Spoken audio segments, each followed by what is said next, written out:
Hi everyone, welcome back to my channel. As always, I hope you're having a lovely day. As you can probably see from the title of today's video, I wanted to try something a little bit different, and so I'm going to be taking a personality test to see if any of the traits for my personality seem to be quite typical for someone who would consider themselves to be a minimalist and prefer a more minimal lifestyle. Now, of course, this is probably going to end up being a really big generalization, and I'm sure with many of the personality types, you can draw parallels between their personality traits and why they might prefer a minimalist lifestyle. But it's kind of just for fun, and I was really interested to delve a little bit deeper into this and try it out. I'm going to do the Myers-Briggs personality test, which, if you don't know what that is, it is a questionnaire and it asks you questions about certain scenarios, and you sort of have to give an indication about how you would feel in that situation. If I can remember correctly, it's been a long time since I did mine. I can't actually remember what personality type I am, that's why I'm going to do it again.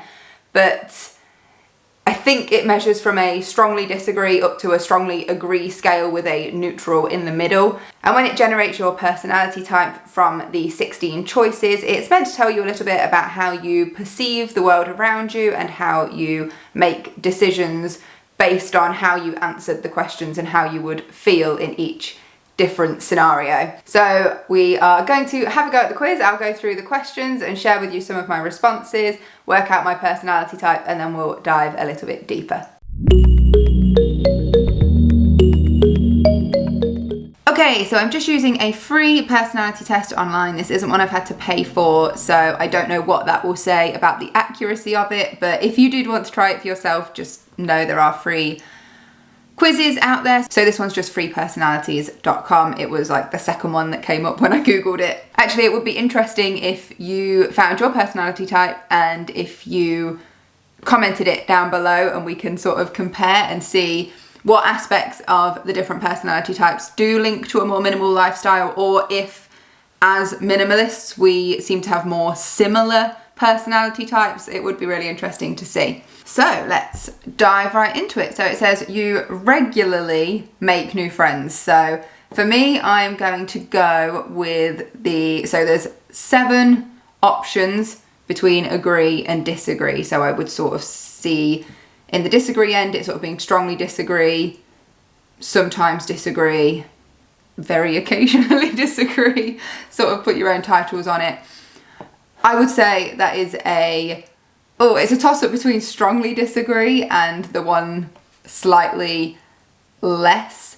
I would say I'm more inclined to strongly disagree because I am rarely in circumstances where I would make new friends, but I would tilt a little bit more to the left, just because if I were in a situation where I would make new friends, I feel like there's like a small chance that I would. It wouldn't be that I absolutely wouldn't, it would be that there's a small chance that I would, but I am very introverted. I already know that about myself in sort of social situations. I'm gonna go with the second one in. Like, I'm not the sort of person that would turn up at an event and purposefully avoid making friends.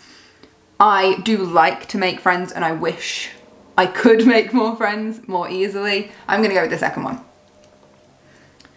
You spend a lot of your free time exploring various random topics that pique your interest. I'm going to go with just the first one in.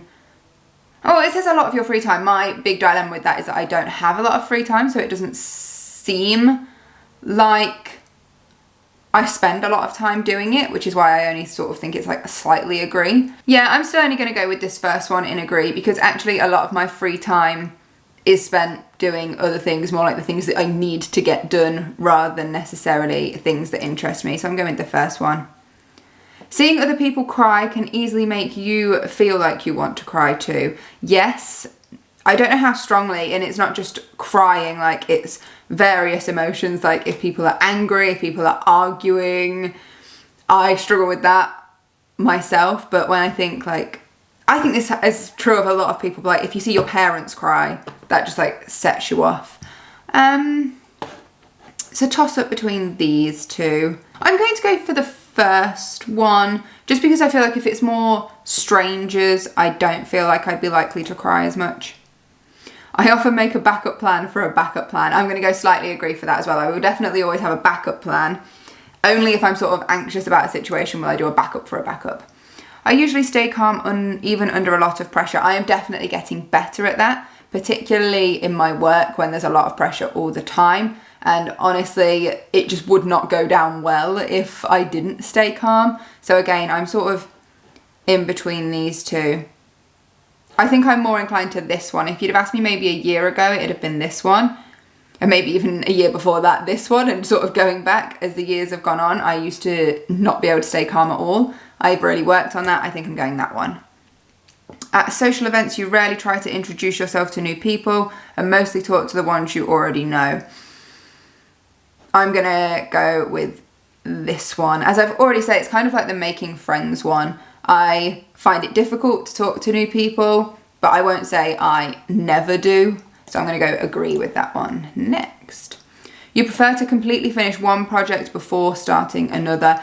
Absolutely, but rarely do I actually get to. So in terms of a preference, yes, I am very sort of methodical, but I do have to juggle loads of things at once. But you know, I still try and go for a methodical approach with that anyway. So if I know I've got lots of things going on, I'll sort of slot things in an order that will work well. You are very sentimental. No, not really. I haven't gone for the strongest disagree just because I do have a few sort of things, memories, experiences that I'm sentimental about, but not an awful lot. You like using organising tools such as schedules and lists. Absolutely. Even a small mistake can cause you to doubt your overall abilities and knowledge. 100%, yes, that is definitely me. I'm all about having to sort of be secure in my understanding of something, and I doubt myself quite a lot, and I think people are going to doubt my abilities as a result, and I get really paranoid about that. I saw a thing online the other day that said that when men and women apply for a job, more often than not, men will apply for it if they meet around about 60% of the criteria that's outlined in the job, like the skills you need, whereas women tend to make sure they meet all 100% of the requirement for a job. And I think I fit in really well with that. If I saw a job and there was something on there, I was like, well, I don't know how to do that. I would think that means I'm not capable of doing that job, rather than thinking, well, I could learn that at that job. So yeah, I do doubt myself quite a lot. You feel comfortable just walking up to someone you find interesting and striking up a conversation. Not really. You are more inclined to follow your heart than your head. Mostly disagree. I am, and this is not a good thing, but I feel like I'm a sensible person and I will always make the sensible choice, even if it's not necessarily what I want. So I'm going that way. You usually prefer just doing what you feel like at any given moment instead of planning a particular daily routine. I disagree, because a routine suits me really well. I am so much more productive and in the long run, so much more happy in various aspects of doing things when I have a routine. But I'm not going to say that always makes me happy, kind of with the previous one.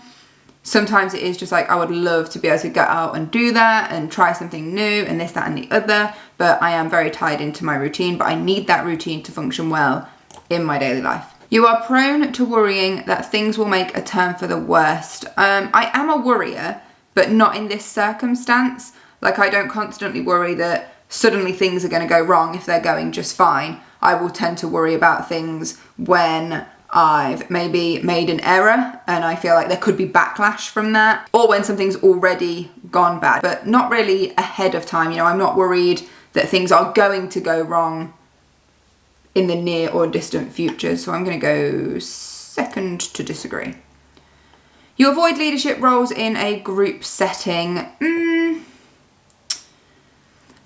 Less and less now. In my job, I'm sort of in a middle leadership role. So I've had to take on a leadership situation in a group setting. But if you'd have asked me 2-3 years ago, 100% I would have been strongly agree. Now I'm kind of just into disagree. If I'm the one that's clearly going to need to step into that leadership role, I do it. If there are sort of other middle leaders in this situation, or other just leaders in general, I won't always be the first to toss my hat in the ring, because I know there are other people that would probably step up to that and have an easier time of it than I would. So I'm just gonna go slightly disagree. You are definitely not an artistic type of person. Second in the disagree, I am artistic, I'm creative, I love to draw, I love to paint. The only reason I'm not going strongly disagree for this one is because I'm not the best. I don't practice my art enough for it to be even developing and improving. If anything, I'm probably going backwards, but that doesn't mean I don't enjoy it. So I'm going to go for somewhat disagree there. You prefer to do your chores before allowing yourself to relax? Yes. Struggling between these two because I 100% agree. Yes, it's definitely more productive and I feel so much better when I do. Does it make me happy prioritizing chores over me time? Not necessarily. But given that I do it all the time, I'm going to go strongly agree. You tend to avoid drawing attention to yourself. I'd say mostly yes. You lose patience with people who are not as efficient as you. Yes, I do. I would say I'm pretty good at reading the situation. So when it's clear that someone is struggling and that they need my help, I am able to have patience for those people. But sometimes when I feel like they're not being as efficient as me just because they're not pulling their weight and they're not working as hard as they could, then yes, that winds me up. I'm gonna go for that one. You often end up doing things at the last moment possible. Absolutely not. You become bored and lose interest when the discussion gets highly theoretical. No, not really. I'm gonna go somewhat disagree. After a long and exhausting week, a lively social event is just what you need. For the most part, no. Again, that ties back to sometimes I wish I did go out more and enjoy myself more on a social level, but more often than not, after a long and exhausting week, what I want is my bed. You like to have a to-do list, absolutely. You rarely feel insecure. Slightly disagree. Your emotions control you more than you control them. I'm gonna go slightly. This is another example of where in the past I would have been strongly. My go-to response and completely out of my control, probably only sort of a year and a half, 2 years ago, would be to cry. You know, if I'm sad, I would cry. If I was angry or frustrated, I wouldn't be able to stop myself crying. If, like so many situations, I would just end up in tears, and now I feel like I've got a much better control over that. And that is really something that sucks, by the way, if you've never experienced it. If your brain and your body's reaction is to cry and you really don't want to because it makes you feel and look pathetic and you can't control it, and people respond to that in different ways. Some people think you're pathetic, some people think you're turning on the waterworks and you're doing it for attention, and when you literally just do not want to cry and you cannot stop yourself, it is just awful. But I'm getting a lot better at it, like so much so that I would say it's only slightly agree now. You feel more drawn to places with busy, bustling atmospheres than quiet, intimate places. I'm going to go mostly disagree. I definitely prefer the quiet and sort of seclusion. But I do get those moments where, you know, I would love to be in with the hustle and bustle. I'd love to be doing something of that nature. So I'm just going to go somewhat disagree. You complete things methodically without skipping over any steps. Yes. You are very intrigued by things labelled as controversial. Probably just go neutral. I don't think I really care either way. Oh, I get to put my gender in. There we go. Okay, my personality type is architect. That's pretty cool. Okay, so in my mind, I am more leaning towards introverted than extroverted. Absolutely, 100% expected that. Energy, I'm more intuitive than observant. I'm quite surprised at that. I thought I'd swing more the other way. Nature, definitely more thinking than feeling, but very much on the fence. It's in the middle, which, as I said, I do think with my sensible brain, but a lot of the time it doesn't necessarily make me happy, and I wish that I could follow my feelings more. Tactics. This trait reflects your approach to work, planning and decision making, judging rather than prospecting. Identity. This trait underpins all the others, showing how confident we are in our abilities and decisions. I am more turbulent than assertive. Okay, so let's see what this tells me about myself, and I want to see if any of it really links into minimalism. Oh, okay. I did not realise I was a rare personality type. There we go. Single-minded, little patience for frivolity, distractions, or idle gossip. I think in a way that kind of does link to minimalism and this idea, you know, of having a routine so you don't waste any time. I think as a time aspect of minimalism, that kind of links in there. So far from reading this, I guess a lot of it revolves around having structure and being able to do things in sort of a methodical way. And I think in a lot of ways that ties to minimalism, because I want to be able to do things efficiently, and minimalism allows for that. It allows for me to not time waste. It allows for me not to be distracted by loads of random things, because I have around me just the things I need to live my life and do what I need to do efficiently and effectively. So I do think there is a big connection here between the really structured and really logical way of thinking and minimalism. So that's interesting. Architecture, you may know, this is sneaky. Oh, Michelle Obama. Elon Musk. That's weird, because if you ask me to relate to any of these people, none of them. Ooh, Professor Moriarty, Sherlock Holmes. Can't say I'm anything like him, but as a character I enjoyed him. The Great Gatsby. Yes, I mean, that's like my favourite book. I love Jay Gatsby. Amazing. Right, so the next bit, my strengths and my weaknesses. Let's see if this talks any more about minimalism. Now, I'm not going to go through absolutely everything. I'm just going to try and pinpoint anything that I think links to minimalism. Okay, so independent is definitely one. For these personality types, conformity is more or less synonymous with mediocrity. I'm not completely on board with that statement, but I think the idea of living a more minimal lifestyle is not sort of the trendy thing to do, if you like. It's not a common thing. I don't think people these days in society and the pressures of society are definitely more inclined to have material things and sort of show off through their material things, which I know sounds terrible and like I'm judging everybody, but I think you'll get what I mean. Like, minimalism isn't the trendy thing to do, and so I think if you're going to pursue a lifestyle that is sort of considered a little bit different to the norm, then you've got to be able to be okay not conforming and accepting the fact that you're okay being a little bit different in the way you do things. They can imagine few things more frustrating than allowing rules or convention to stand in the way of their success. I don't necessarily agree with the bit about rules. Like, for the most part, I'm a believer that rules are there for a reason, and I'm not very much of a rule breaker, and I never have been. But I do agree with things that stand in the way of success being something that would frustrate me. And for me, that ties back to minimalism again, because the idea of having too much stuff that not only clutters your physical space, but your mental space, then that can make you less efficient, and being less efficient or less productive can then hinder success. So in a way, I do agree with that. And minimalism has allowed a bit more freedom, if you like, for me to aim towards my goals. This is interesting. Dismissive of emotions. Rationality is king. Emotional context often matters more than people with this personality trait care to admit. Architects can get impatient with anyone who seems to value feelings more than facts. Unfortunately, ignoring emotion has its own type of bias. So I won't say I'm completely shut off from emotion, but I'm not sentimental in terms of having sentimental attachment to things. I have been found it very easy to declutter sentimental items.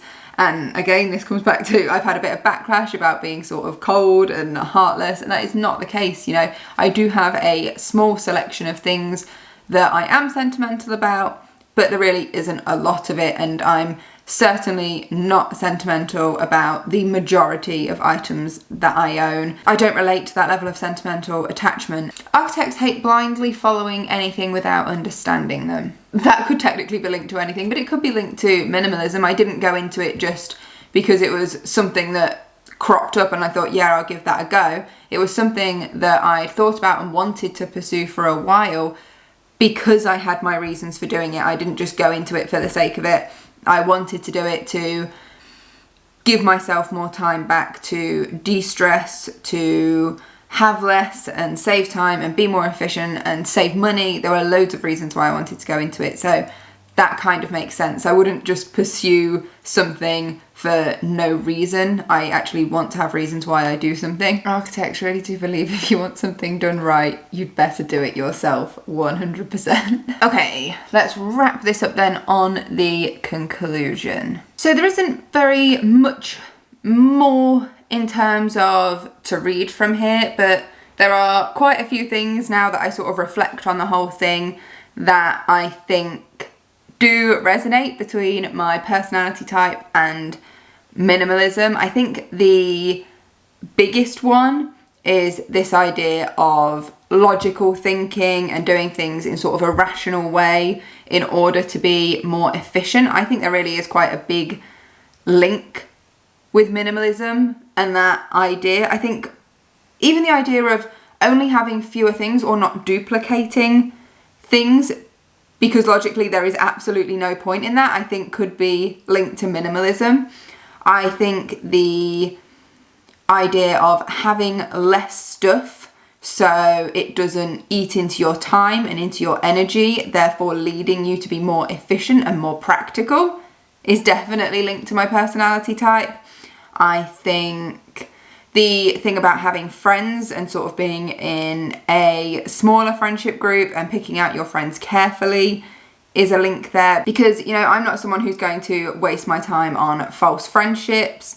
I have sort of a small group of friends, and I wouldn't say so much that they are carefully selected. You know, I didn't go out looking for these friends, but I think it does draw a parallel in that you keep the friends that sort of work for your personality, and I've definitely done that. If I wouldn't have put the effort into a relationship with friends if I didn't have any value in it, and I think that's quite a minimal thing to do. I know many of us don't really think of our relationships and minimalism. We think of it more of the stuff, maybe the time, the money, but actually I would say I'm very minimal in my approach to my friends and having friends and just having the friends I care about and that being it. And I think even down to this idea of not feeling like you have to conform, and the fact that I'm happy to live my life this way and I'm not totally obsessed with having new and expensive things and showing that off, which is a big thing in society these days. That's just